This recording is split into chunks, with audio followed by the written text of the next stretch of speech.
Good morning, everyone. My name is Magdalena Campos. I am a certified national peer recovery support specialist. I'm also the program coordinator for HLM Recovery, the ROSC, which is Recovery Oriented Systems of Care. And we serve three counties. We serve Grundy, Kankakee, and Will County. But today I have the pleasure of having Laura with us. And, um, I'm very grateful that the recovery community is very tight. Somehow or another, we always see people we know, people we've met, and we're just all intertwined in this wonderful thing called recovery. So, Laura has an amazing story. She is the founder and CEO of Empower Her, which is an amazing recovery home that I actually went to see a couple weeks ago.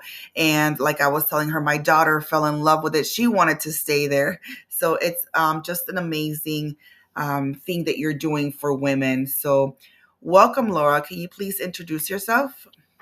Well, thank you so much for all those kind words. My name is Laura Braack.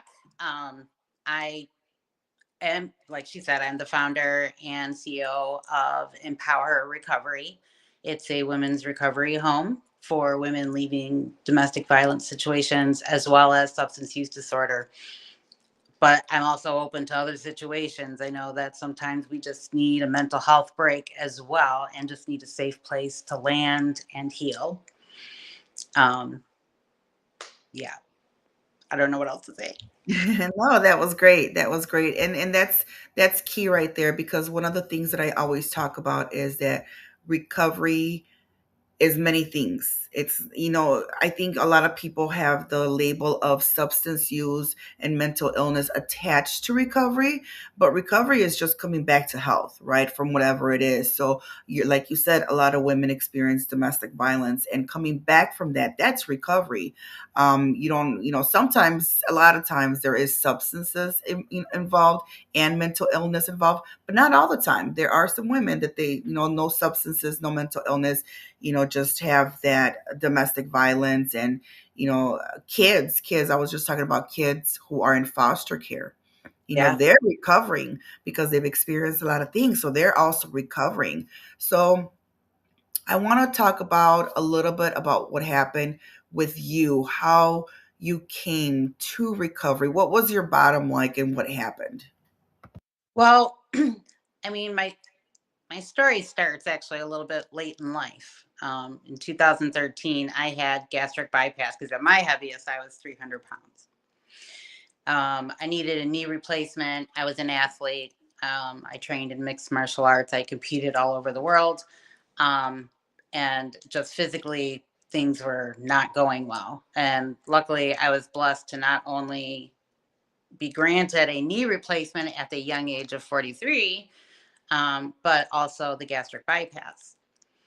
Unfortunately, one of the things that, and I wasn't told this, is that, if you don't heal, you're wise. I was 300 pounds. Obviously, I was numbing feelings and past traumas with food.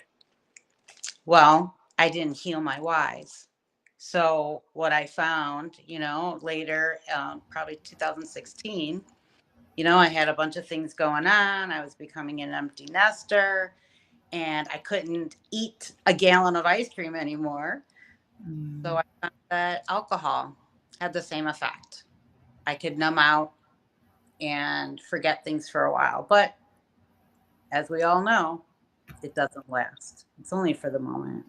yeah. Um, and as we also know, I went through the program to be a peer recovery sports specialist as well, but it's a progressive disease.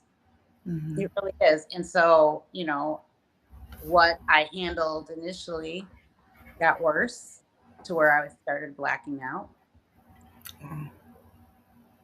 I would say one of my bottoms. I actually was blacked out, and my best friend knew, had a feeling something was wrong. And her and my daughter showed up at my house, and they were trying to get me to get dressed. They were going to take me to the hospital, and I didn't know what I was doing, but so I was playing games. I'll go get dressed, but I was actually sneaking drinking more. Um, Finally, I was in a closet, and I haven't really told many people this. Forgive me if I get emotional. Um, I was in the closet, and my best friend said, "What are you doing in the closet? Naked?" And I'm like, "Looking for a gun." And that was it. They called. They called the police. So I went to the hospital. Um, like I said, not many people know that, but now everybody knows it.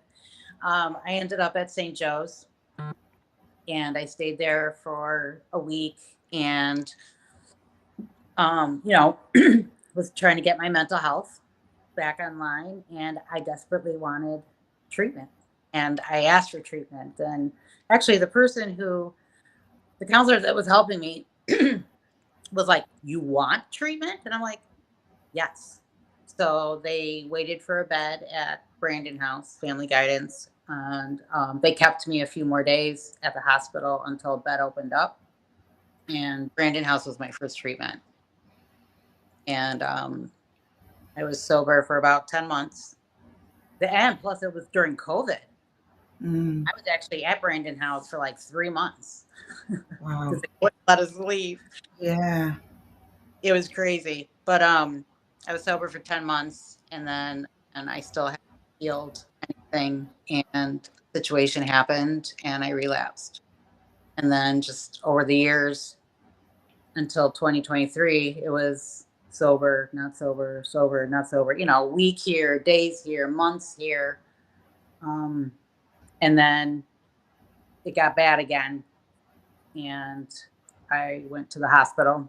And this time I went to Journey Pure by the river in Tennessee. Amazing place. Oh my God. It was beautiful and healing and all the things.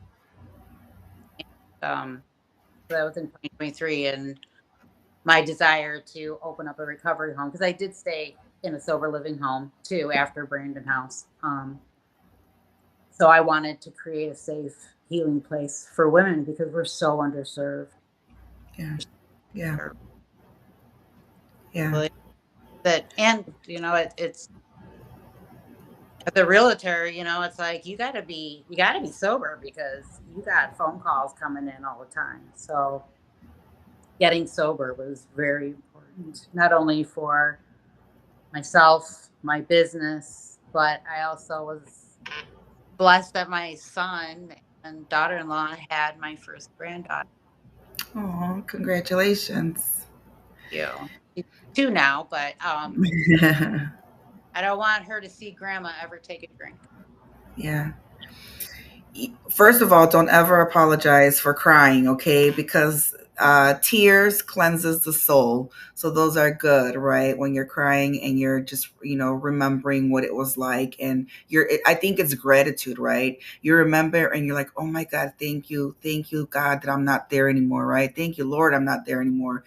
It's just tears of joy because we're not there anymore, right? And we're so grateful that we have somewhere to look forward to, and not, just look back and say, okay, it's not me anymore.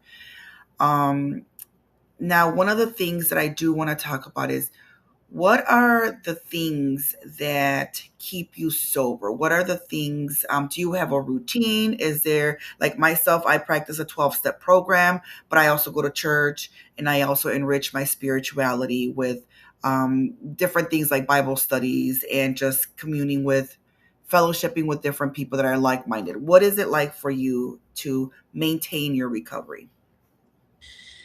Well, you definitely have to have a toolbox that is plentiful with lots of things to choose from for when those intrusive thoughts start creeping in. You have to have people in your support system to call. Um, Things to do. It's like give yourself that 20 minutes, go for a walk. I walk my dogs. I love the outdoors. That's my happy place. So I go outside, and I commune with nature. And I also have a women's AA group that I go to every Saturday. But I also believe in any program. I've been to Celebrate Recovery. I've been to Smart Recovery. I believe that you should not limit yourself, excuse me, to just one program. You know, check them all out, see what fits you. And if you fit in all of them, hey, the more the better.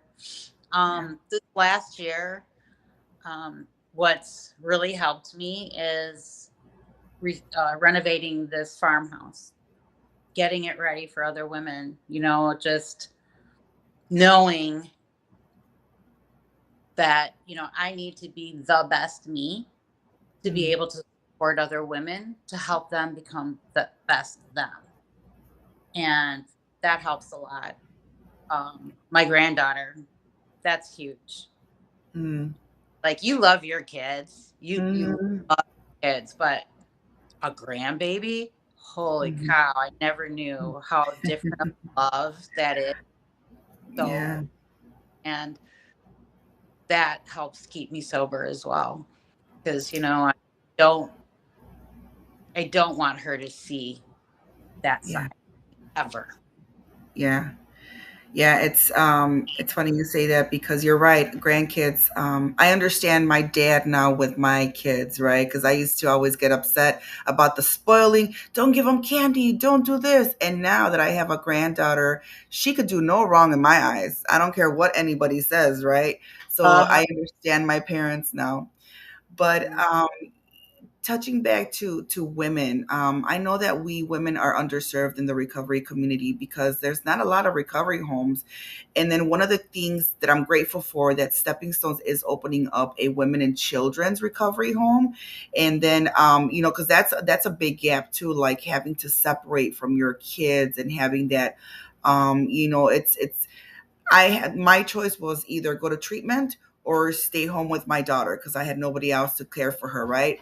And luckily, my dad jumped in and was able to care for her, so I could go to treatment and so on and so forth. But it would have been nice if there was a recovery home or treatment facility where I could take my kids. However, women in general, we definitely don't have a lot of options when it Right. comes to recovery homes. There's a lot more options for men, which I'm grateful for, right? Men also need it. But talk about what you what your vision is for your recovery home. So, I currently have 8 beds um, in this place. It's huge. I mean, it doesn't look like it from the outside, but it's big, and everybody can have space.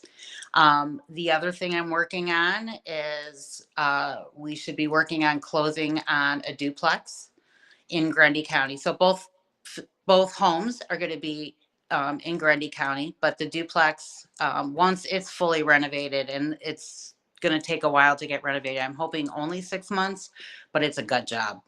But it's going to be beautiful when it's done, and that is going to be for women with kids because I feel the same way about that you do. It's like, and that's part of the problem. It's like even if mom can go to treatment, she can't then go somewhere necessarily and heal because she's got to get back to the kids.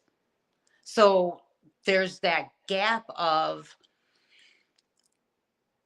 a space to continue the healing that you get in treatment. Because I mean, treatment's not very long. I mean, unless you go to an extended program and you might have to go out of state for that. I don't know if Illinois has, you know, year-long programs, but I know they're out there. Um, but I don't think you could take your kids there for a year. So, you know, it's important to have recovery homes that they can bring their kids to, or even women need a home where they can have visitation with their kids. Because the one Mm, thing that I feel very strongly about with the farm, so the farm is going to be women only. And the reason I'm not going to be accepting women with children is because, you know, that could be very triggering for another woman in the house that maybe lost their kids forever, can't see their kids. And I think it's very important to keep that separate because we don't want to trigger anybody, you know, and that, I mean, that could be relapse. So that's why I think it's very important to have other homes that do allow kids or have moms that have visitation with their kids because they're not being triggered because, they're around kids, they get to see their kids. So that home has each side has 3 bedrooms, and it's they're big too. So it's gonna be beautiful, and I can't wait. I just Yeah, I can't wait to see it either. And, thank you for doing that because here's what I learned too, because I'm always about learning. I think every day somebody should learn something. And when I went to see the house, when you opened up your house, and you mentioned that, and I had never really thought about other women being triggered by seeing kids when they're going through their pain of maybe losing them or not being able to see them. So, excuse me. So yeah, it's something I learned from you. So thank you because I had never really thought about that. Because we're self-centered people, right? I think about me and what's good for me, and I'm learning to think about others. And so, my pain of not being with my daughter is the same pain for somebody else, but them not being able to see their kids is different. So thank you for teaching me that, and thank you for that. What can you talk about a little bit about what the requirements are and how they can get a hold of you if women are interested in coming? What you would accept, what is not acceptable? so I'm working on having an online application. I, so I'm still working on getting information out to all the treatment centers. Um, call me, call me at my phone number, email me, Facebook me. You're going to go through an interview process because once, somebody is here in the house, everybody that follows has to be able to be a good fit because I don't want the drama in the house. I really don't. um, you know, so, you're going to go through an interview process. I can't accept anybody who has, violent felonies. I just, yeah, I'm sorry. I can't do that. Like I said, it's, substance use disorder, DV, mental health.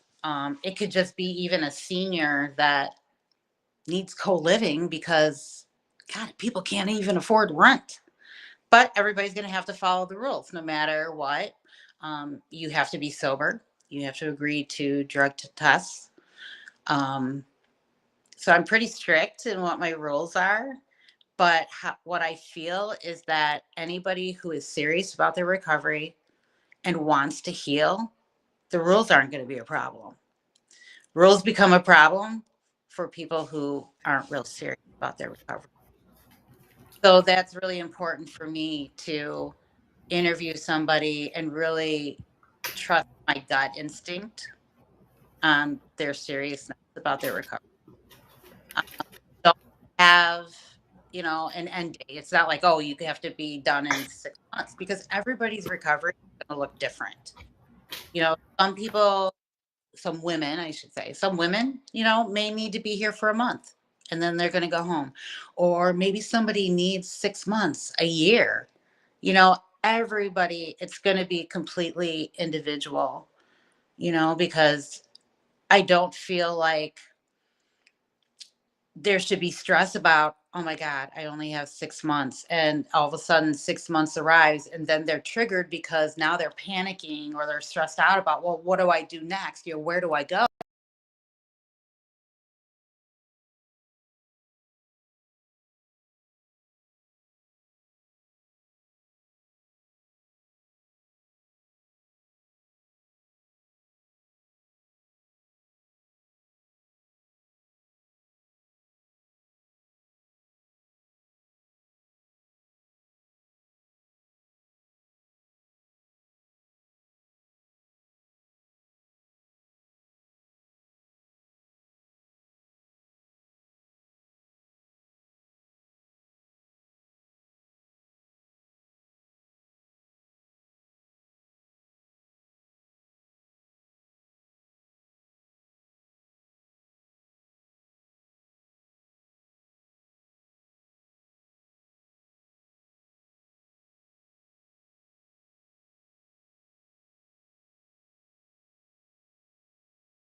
everybody, it's going to be completely individual, because I don't feel like there should be stress about, oh my God, I only have 6 months. And all of a sudden, 6 months arrives, and then they're triggered because now they're panicking or they're stressed out about, well, what do I do next? Where do I go? I don't want that. I want us to be able to stay here as long as you need to and have a plan in place for when you do leave. The exciting part for me too is to be able, especially as a real estate agent, I can help find, homes or apartments for rent. And then I have also been blessed greatly by so many people who have estate sales and they've been donating furniture and dishes. This house, the farm, has been pretty much 95% furnished by people who were generously donating. I have so much stuff. So I'm so excited that if once they have an apartment, they don't need to stress about how they're going to furnish it. I got you. I got stuff. So, I want to make sure that everybody is set up for success. That's amazing. And yes, I can co-sign on the furniture and how cute it looks because like I said, my daughter did not want to leave that house. It's amazing. It's beautiful. It's so cozy and just welcoming. Like you walk into the house and you feel welcomed. And it's definitely a girly girl's house. So I'm so happy about that. But I do want to thank you for coming on, Laura. Thank you so much for just being you. And thank you so much for what you're doing and your passion and desire to just help other women. If you're struggling with alcoholism, addiction, mental illness, any type of challenge in your life, please reach out to us. HLM Recovery, the ROSC is here to serve you. No matter where you're at, even though we serve Grundy, Kankakee, and Will County, people have called us from out of state and we can help you and we are here. We're the resource to get you to the service provider. There's our information on the bottom. That's my email right there for you guys to reach out to me. Here's our website, and I'm also going to put Laura's website here. And this is Laura again with Empower Her Recovery. Thank you so much for coming on, Laura. Thank you for having me on. I'm very honored. All right, we'll see you guys soon.